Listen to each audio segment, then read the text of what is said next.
karamdaman. Ito'y isang sakit na hindi kayang lunasan, kaya ako'y nahihirapan sa aking kalagayan.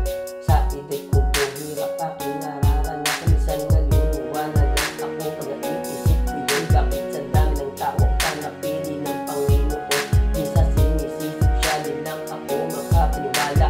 Saan nang galing ko, di naman yung ko nakakahawa, pero sa nila, sa nila yung ang galit. Itong kakaibang sakit na dumako sa akin, pero di ako susuko.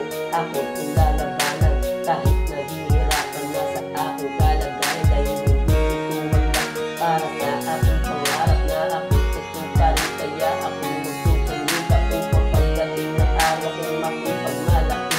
Kahit ganito ako ay meron din ako ganyan lang yung karamdaman sa ikatahan. Buhay manunero, di ka na at ang sakit ay biglang mawala.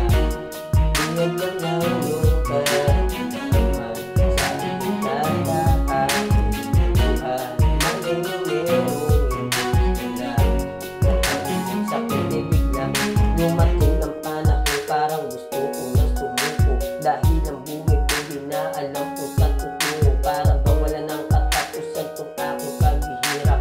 Di ko na ba maaabot aking mga pangarap? Kayakap at ang suporta yung tanging naging gabay ko pang ipagpatuloy ko ang aking paglalakbay patungo sa pangarap na matagal ko nang hinihintay. Kaya dito pa rin ako patuloy na nabubuhay. Kaya sa inyong pakulong ko nagpapasalamat. Marami kong isay, wala na ang lahat-lahat ang mga pangarap ko.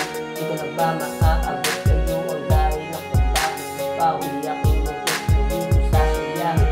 Lahat ng paghihirap ko patuloy ko naabot ko ng mga pangarap ko. Ito dahil hindi lang sa pangarap ay ito sa tandaan ng paghihirap ay meron din kakalit. Ganyan lang yung karamdaman sa ikatahan.